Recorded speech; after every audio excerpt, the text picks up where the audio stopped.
Okay. Okay, so we're gonna clap. Sorry, to no, I start. was just waking myself up. Okay.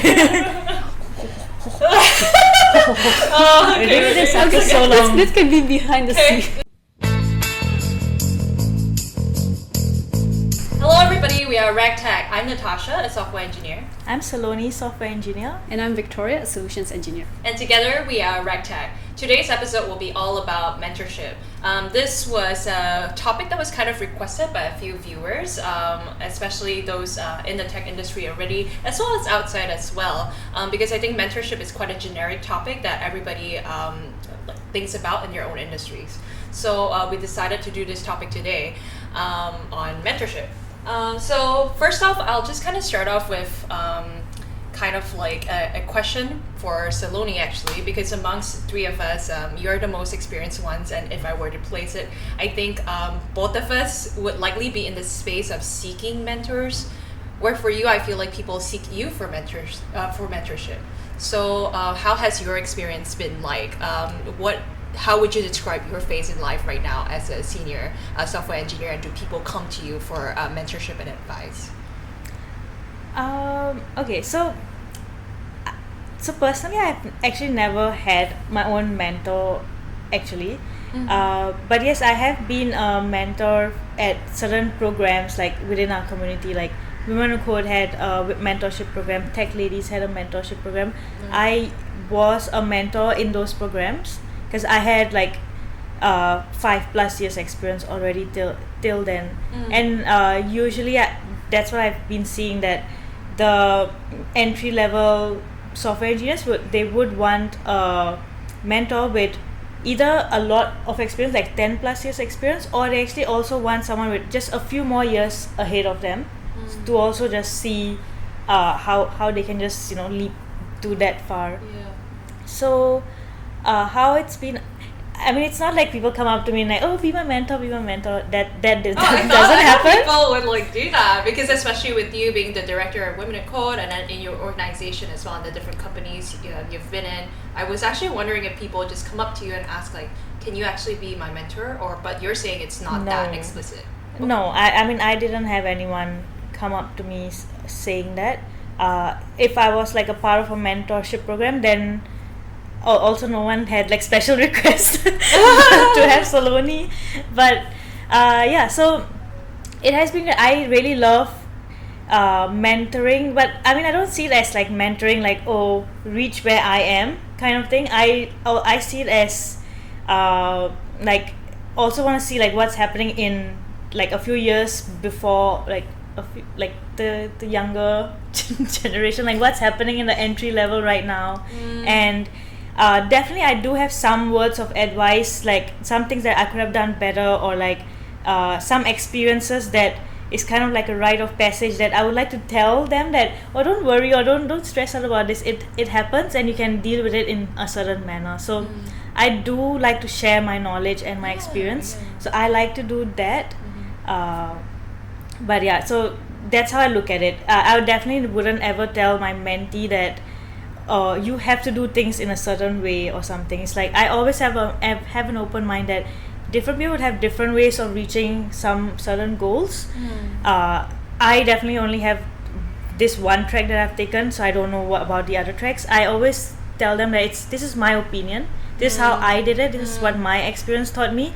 So you're open to trying out other things, but just know that there would be these outcomes, and like you can still get over things in a certain way. So I look at it in that manner, like, so I also get to learn from them, and there are different experiences that's happening, and I get to like also share my own, and that feels like a reflection sometimes. So I like sharing, like, oh, what happened to me like a few years ago in this company, in that project. Yeah, for sure. I really like what you said about how, with mentorship, a lot of people think it's a one-way learning process. Like if you taught something, that is just me absorbing. But for you approach it as a way of learning. So actually, when it comes to like the, I guess, younger I don't want to say younger generation. It's not younger generation. It's just the mentee. Yeah. Right. It could be anyone. It could be an even more experienced person wanting to seek mentorship in some other aspects, or it could be the other way around. Yeah, because my organization actually trialed a pilot reverse mentoring program actually, which by itself was kind of like a misnomer, I felt, because like reverse mentoring, it's like it already bears the assumption that there's a one-way mentoring process and you're reversing it. But okay, I understand it was a pilot trial and it was a big thing for the organization. But it was interesting for me to be in that program because I had always seen it as a two-way process when I would be... I was in a program where I was assigned mentors, actually. It was kind of like a systemized mentorship program, which unlike in your experience, you said that actually you don't throw the word mentors around, it just kind of naturally happens. But in my organization, they would match us quite deliberately with mentors that they felt could benefit, that we could benefit from. So I think that process of attaching a label to mentorship was kind of inorganic for me, because firstly it's the assumption that you only have one mentor in your organization and in life. But actually when I reflected on it, I had multiple for different domains of my life. I benefited from diverse opinions, and a lot of times it was a two-way exchange. I felt like you said, as much as I was asking them questions, you know, they were also asking me, and we were going back to like our work domains or our personal life domains with new knowledge that we both learned. So it's interesting just seeing that and hearing from you how organic and informal that process is. You don't even think about it, but it's just like when people say, oh yeah, I guess I was indeed a mentor to this person kind of thing. But for me it's just like, yeah, I was assigned a mentor and I was even part of a reverse mentorship program, which was kind of interesting.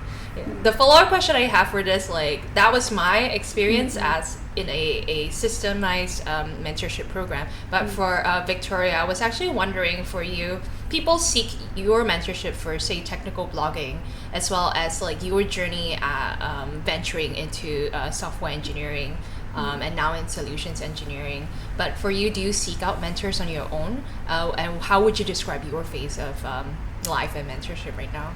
Okay, yeah, that's a good question. So actually I agree with whatever you guys mentioned as well. I think that for me at least, people who seek for me for like mentorship, I would often tell them that I don't really have much to teach, because I am just someone who's also continuously learning, and everything that's based on my experience is just solely my experience. So I kind of have this contradicting view that you don't really need mentorship. It's more like when you're in a community, that's when you can learn the most. You can learn from all different types of people, because no one is really a master in everything. Like we all have different experiences, so that makes us who we are. So I cannot tell you like, oh, if this is what I do, you can succeed, or like, you know, you can follow me, you know. Like I think everyone would forge their own path. So if people ask me for mentorship, I say I'm not really there yet, or like I don't even think about like being a mentor. It's more like if you want to learn from like maybe from my journey or my advice, my story, I can basically share that.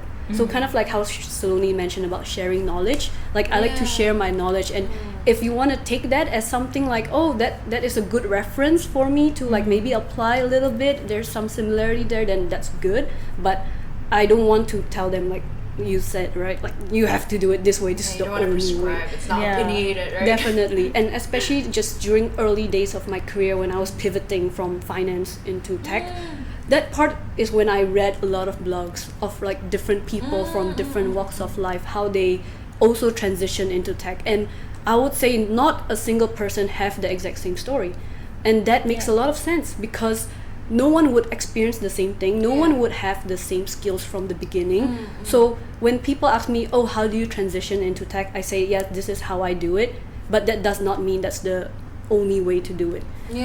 So the best I can do is just, you know, give them what I've experienced, and maybe they can take something away from it. So actually last year, me and Saloni, we organized a 8-month-long mentorship program through Women Who Code and Tech Ladies, and I also learned a lot about the mentor-mentee relationship in that part, where, like you mentioned, Natasha, it's definitely two-way. because at the end of the 8 months of everything, I talk to the mentors, I talk to the mentees, all of them learn something from each other. It's definitely not one way kind of relationship. So I think the term mentorship can be more about like just a relationship, basically. A relationship of learning from each other. It also goes back to like what I used to say, like teaching is the best way to learn.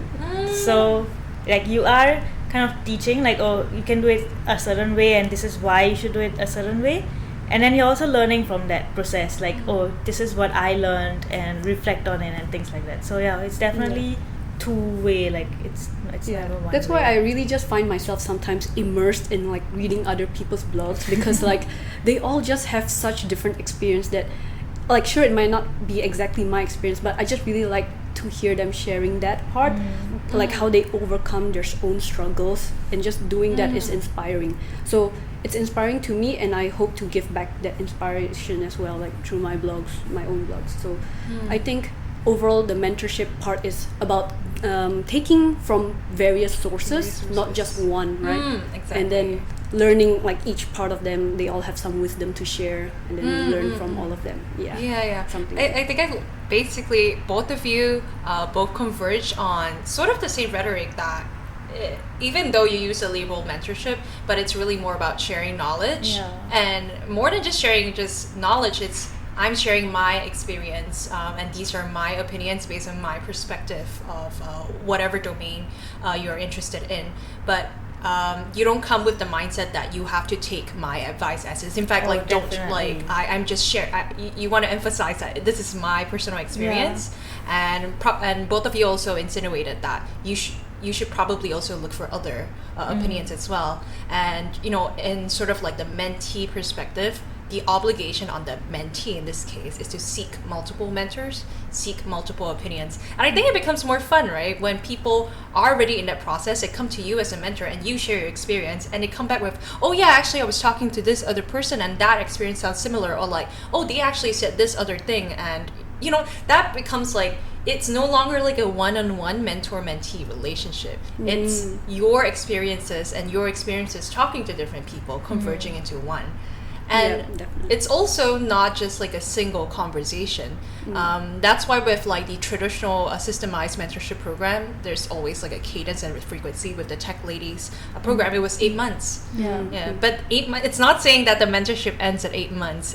You're trying to emphasize that it's this continued frequency of interaction. And post 8 months, you hope that they've built that kind of trust and that understanding of what mentorship really means. It's not just a word, it's like that mindset of wanting to find different people to learn from. I actually have a personal story. Recently just caught up with one of the mentors from the mentorship program. It's been long after the mentorship program, but he still often meets with his mentee. Nice. Even until today, it's an ongoing relationship. And whenever I hear those stories, it just felt so heartwarming. Like, they met through this mentorship program that we matched them with, and at first it's like both of them are not really sure, like he's a newbie mentor, she's a newbie mentee, and they both just meet in that environment, and that's when like just all the conversations start flowing, and they're able to navigate through each other's, just by discussions and often communicating. They manage to actually, both of them, find something more valuable and more meaningful in their journeys. So I think when I hear those stories, I felt like it makes it all worth it, and they themselves know that this is a two-way relationship. Like both of them will find the time to meet each other and to catch up, and making sure that everyone is happy. So just want to share that. Actually that was nice that you shared. Like, it was like, oh, we were the puppeteers, we made it happen. You really like the community. I actually like touching on this topic. What I've realized after like meeting different people, we've all met different people, had different events. There seems to be a very clear group of people that come up to us after. One is like people seeking more advice, more mentorship, so the mentees. And then there's also the group where you're actually looking to give, to share, and they want to look for people who are in that same process of trying to learn from others as well. And I think like what we do in our organizations is basically create this bridge for people, like the 8-month program that both of you shared about, but also in our personal journeys as we talk and speak to people, also connecting people to each other. So I think that's also a very like unstated part of quote unquote mentorship.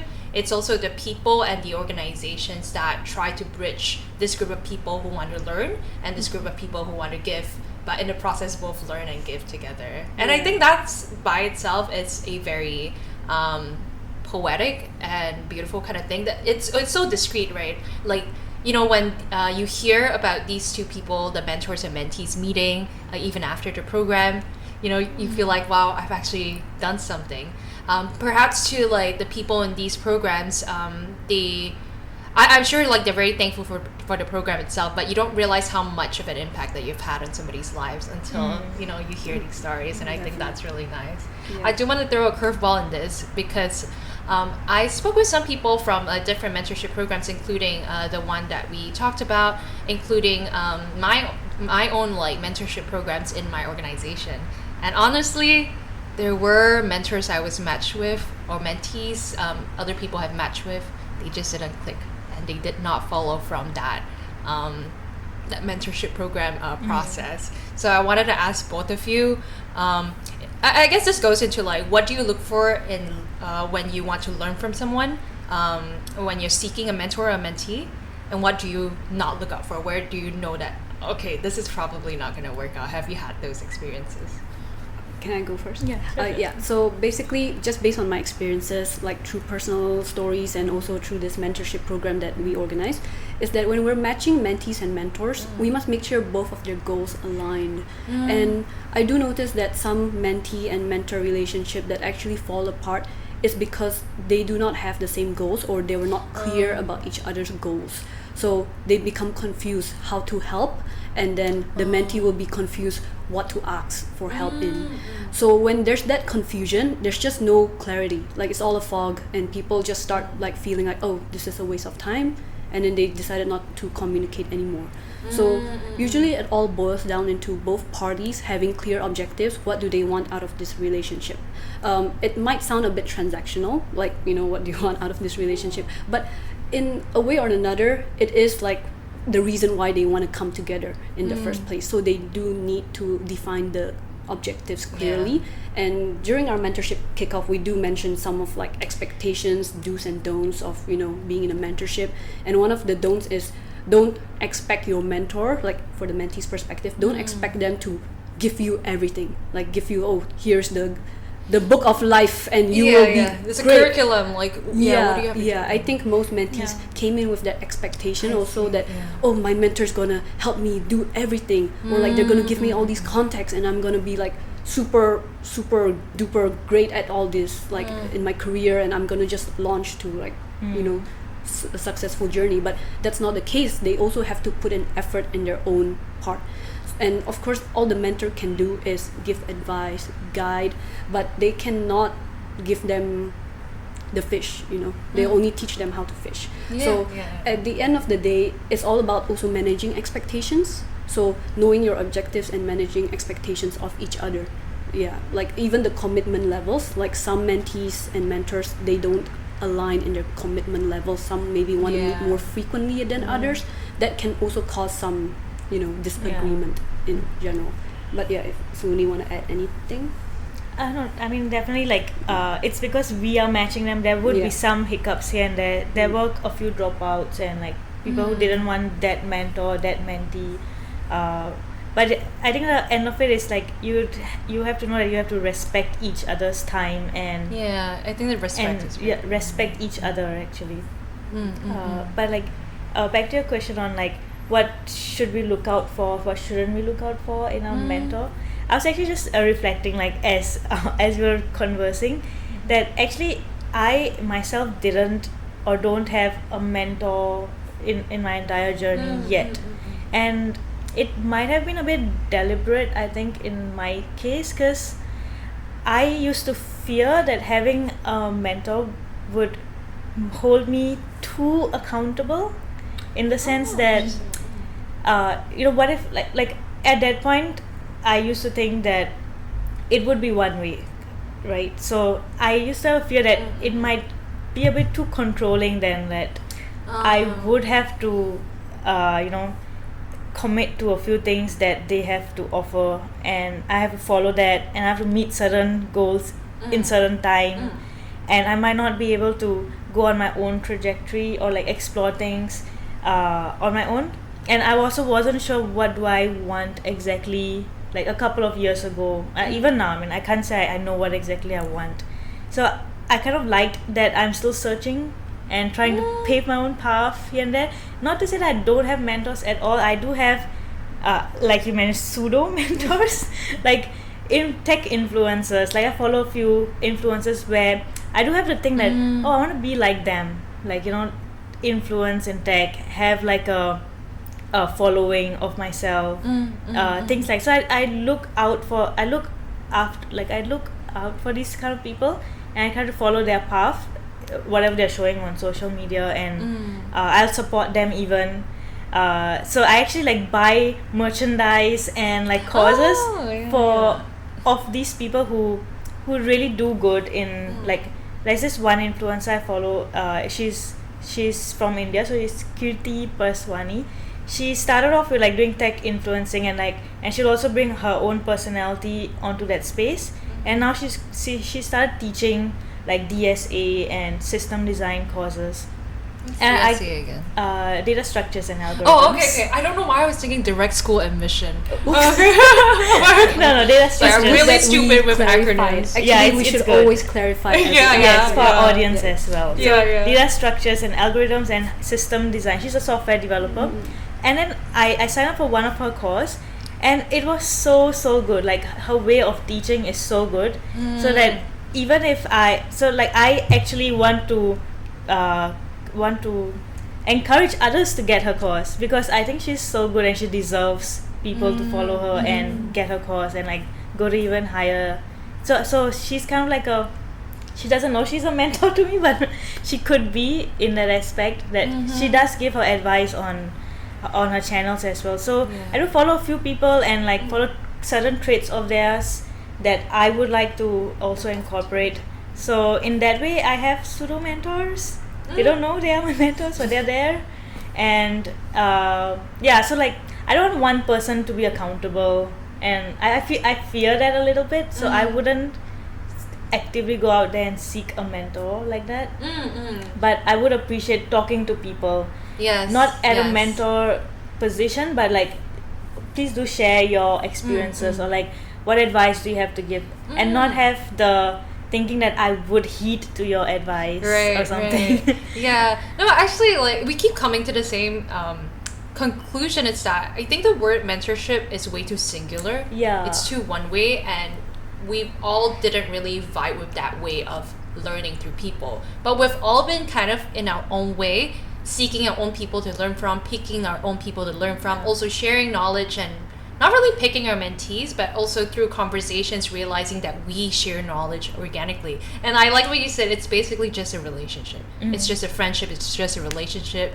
Mentorship is just one way to describe it. And I think perhaps this term was created more in an institution where, like in my case, where the organization had to kind of institutionalize mentorship. I assign like an older, a more experienced employee to a younger employee so that they can share work experiences together. But taken in real life, actually, we all are experiencing mentorships of some way or form through communicating with others. One, through the way we like make friends with others and learn from them. I like what you said about like you also look up to people who don't know that you're a mentee, but actually it's mentorship at scale for them, It's teaching. They're trying to teach to a wider pool of people, recognizing that their experiences might not just benefit just one mentee, but many. So they're trying to use mediums like these influencing platforms to share this knowledge at large. And even in this conversation, it could loosely be labeled as some sort of mentorship as well. We're sharing this is us sharing knowledge with each other. And actually, I was kind of thinking like, at first I classified as you are more likely to be a mentor than both of us, and we're likely to be in the process of searching for mentors. But I reflected on it. I wouldn't categorize myself in any of those binaries, because you're also saying that I'm not intentionally looking for a mentor, but I'm still looking out for people I can learn from. Yeah. You know. So in this process, yeah, we shouldn't park ourselves in that binary, mentor, mentee. We shouldn't park ourselves in terms of like one mentor, one mentee. It's always us looking for diverse opinions to learn from. And actually, you know, that was quite a breakthrough in my head through this conversation. Yeah. And what you mentioned actually also reminds me of this saying, like, it takes a village to raise a child. Well, it takes a community to grow a person as well. So I don't know why I just applied that to a bigger scale. But yeah, I think it's true. Like, we all learn from like various people that we meet throughout our lives. Like, that makes us a part of who we are. Like, just by interacting with people every day, we actually learn something. Like, maybe even subconsciously, we learn things from them. So yeah, like you mentioned, it's not something binary. And also, I love how when Saloni mentioned that she don't want really the accountability thing. Like, maybe that's why I also like, when in navigating my career, I also just want to have the freedom to explore it myself. Make some mistakes myself, you know. I think a lot of people, they're scared of falling down, but you know, like, sometimes you gotta fall down so you know, you learn how to get back up. So that is something that I wanted to do, and maybe that's why I just you know, try everything. For sure. Oh. No, actually, I was the last point I had was actually more of I also, through this process, don't want to invalidate people who are looking for mentors. You know, because different people are different. There could be something you know you want to get to, or you definitely want this person's path, and then I would definitely encourage that if you have found the person you want to be, for sure, then you should seek that person as a like an official mentor. Have frequent meetings and you know, catch up. Or if some people like to be accountable, right? They want like structure. They want accountability. Yeah, correct. So then there is also that we are not saying that's no, don't do that. That's another person's opinion. Another person's way of working. So yes, exactly. Like, we are part of Women Who Code. We are going to be doing more mentorship programs. So definitely not invalidating that. So we are definitely, I personally am very happy to like make people match up where they can find some guidance to their career, or like, it could be even a short thing where, can you help me get a job? Can you help me switch into tech? It could just be a short-term thing, for example. So I would like someone, if I ever figure out what a short-term thing I want, and if I can find someone who can mentor me, I would definitely love that as well.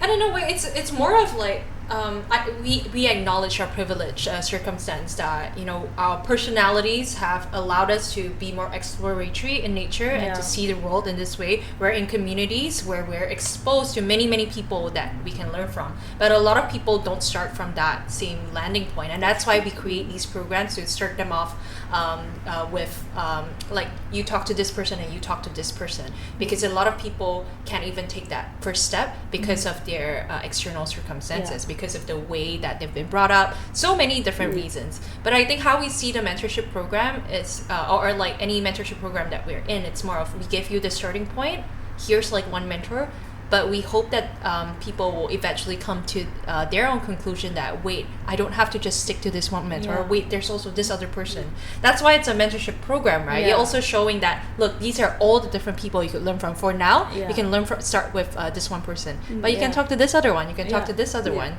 and you know, as we talk about how mentorship, it's not about us telling you exactly what to do. Even in this conversation, we're obviously not telling everybody, like, don't seek out mentorship. This is our experience and our journeys, realizing that mentorship is not binary, it's not singular, and we're sharing that experience, hoping that that seeds a thought in somebody else's head.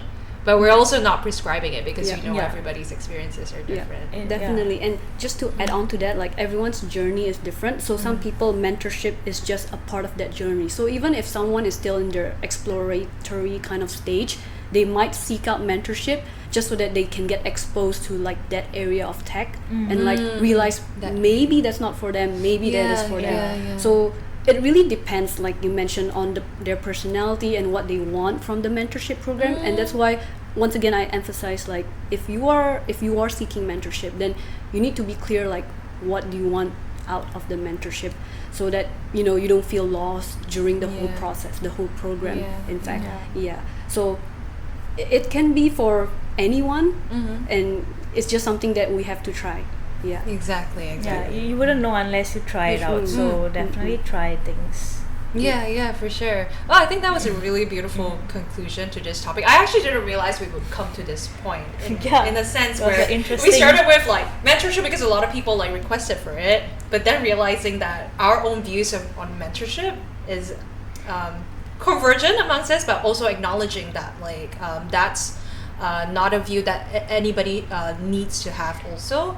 But yeah, I think that was a really good wrap up in terms of how we view mentorship and how we also like construct programs to connect people together. Like that role is very important as well through our experiences in Women in Code. And for all three of us right here, this is also our way of sharing knowledge both to each other and hopefully to the world through the medium of this video podcast. So as always, I guess we have to thank everybody for like tuning in to this episode. We talked about mentorship today, but we'll have like even more topics talking about a lot of different things. As always, we appreciate all the comments. As you can see, based on people's responses and comments, we adopt like these topics, and you give us like topics to talk about. So as always, like, comment, subscribe, follow. I will never get this right. Yeah. Do all the socials. Yeah. Thank you and have a good day. And this is RegTech. This is right.